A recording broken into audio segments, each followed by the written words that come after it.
సంగారెడ్డి జిల్లా ఆసుపత్రిలో ప్రతిరోజు 1400 మంది పేషెంట్స్ జ్వరంతో వస్తున్నారు.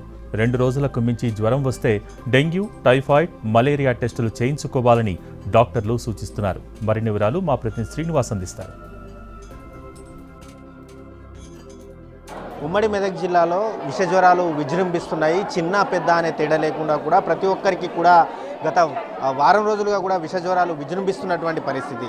ఉమ్మడి మెదక్ జిల్లాలో ఉన్నటువంటి ప్రజానీకమంతా కూడా జ్వరాలతో ఆసుపత్రులకు క్యూ కడుతున్నారు. నేను ప్రస్తుతం సంగారెడ్డి జిల్లాలో ఉన్నటువంటి జిల్లా జనరల్ ఆసుపత్రి జీజీహెచ్ ఆసుపత్రి దగ్గర ఉన్నాము.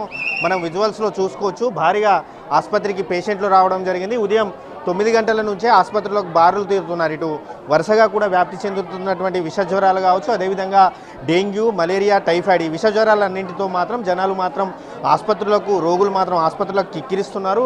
సార్, అంటే ఈ దాదాపు ఓపీ అన్ని కిక్కిరిసిపోయినటువంటి పరిస్థితి, ఏమన్నా విష జ్వరాలు ఎక్కువగా విజృంభిస్తున్నాయి సార్? విష జ్వరాలు స్టార్టింగ్ స్టేజ్లో ఉన్నాయి. అంతే ఇప్పటివరకు అయితే విష జ్వరము, డెంగ్యూ కానీ అటువంటివి అయితే ఇంకా రిజిస్టర్ అయితే కాలేదు. కొంచెం 1-2 అట్లా అనిపించే సూచనలు అయితే నాకు అనిపిస్తున్నాయి. దానికి కూడా తగు జాగ్రత్తలు తీసుకుంటున్నాము. వచ్చిన వాటికి కానీ అన్ని రకాల 134 రకాల వైద్య పరీక్షలు మా టీహబ్ ద్వారా అందిస్తూ తగిన ఫిజిషియన్స్ కానీ సర్జన్స్ కానీ వాళ్ళ సంబంధించిన కేసెస్ అన్ని చూస్తూ ఎప్పటికప్పుడు మనం అవసరం ఉంటే ఏమైనా ఇంక్రీజింగ్ ట్రెండ్ మాకు అనిపించినప్పుడు కంపల్సరీ డిఎంహెచ్ఓ గారికి కానీ మన జిల్లా అధికారులందరికీ నోటిఫై చేసి దాని ద్వారా తగు జాగ్రత్తలు తీసుకుంటాం. ఎటువంటి జాగ్రత్తలు తీసుకోవాలి సార్? ఇటు విష జ్వరాలు కావచ్చు, డెంగ్యూ, మలేరియా, టైఫాయిడ్ ఈ వానాకాలం ప్రారంభం కావడంతో ఈ విష జ్వరాలన్నీ కూడా విజృంభిస్తూ ఉంటాయి. ప్రజలు ఎటువంటి జాగ్రత్తలు తీసుకోవాలనుకుంటున్నారు సార్?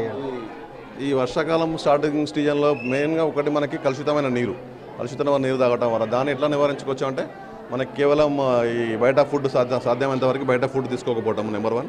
నెంబర్ 2 వచ్చేసి తగిన మంచి నీరు అంటే కాచి వడబోచిన నీరు కానీ మన ఇంట్లో నీరు కానీ తాగడమే మేలు. బయట ఎక్కడైనా వాటర్ తాగడం చేయకూడదు.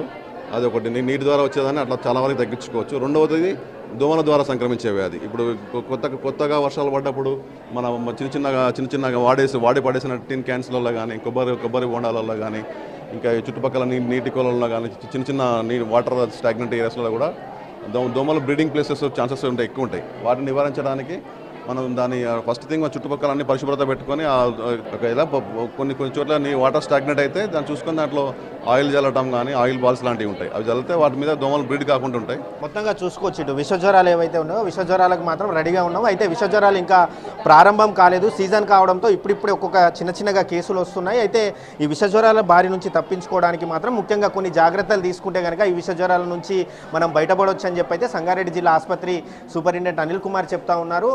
ఇటు వాటర్ అంటే వడబోసిన వాటర్ కావచ్చు, వేడి చేసి వాటర్ తాగడం కావచ్చు, అదేవిధంగా దోమలు లేకుండా జాగ్రత్తలు తీసుకుంటే కనుక ఖచ్చితంగా ఈ సీజనల్ వ్యాధులు ఏవైతే ఉన్నాయో సీజనల్ వ్యాధుల నుంచి తమను కాపాడుకోవచ్చు ప్రజలని చెప్పి అయితే సంగారెడ్డి జిల్లా ఆసుపత్రి సూపరింటెండెంట్ చెప్తా ఉన్నారు. అదేవిధంగా భారీ ఎత్తున ఒకవేళ పేషెంట్లు వస్తే కనుక ఆసుపత్రికి ఎటువంటి పరిస్థితులైనా ఎదుర్కోవడానికి తాము సిద్ధంగా ఉన్నామని చెప్పి మాత్రం సంగారెడ్డి జిల్లా ఆసుపత్రి సూపరింటెండెంట్ డాక్టర్ అనిల్ కుమార్ స్పష్టం చేస్తూ ఉన్నారు. కెమెరామ్యాన్ రమేష్తో శ్రీనివాస్, ఎన్టీవీ, సంగారెడ్డి జిల్లా.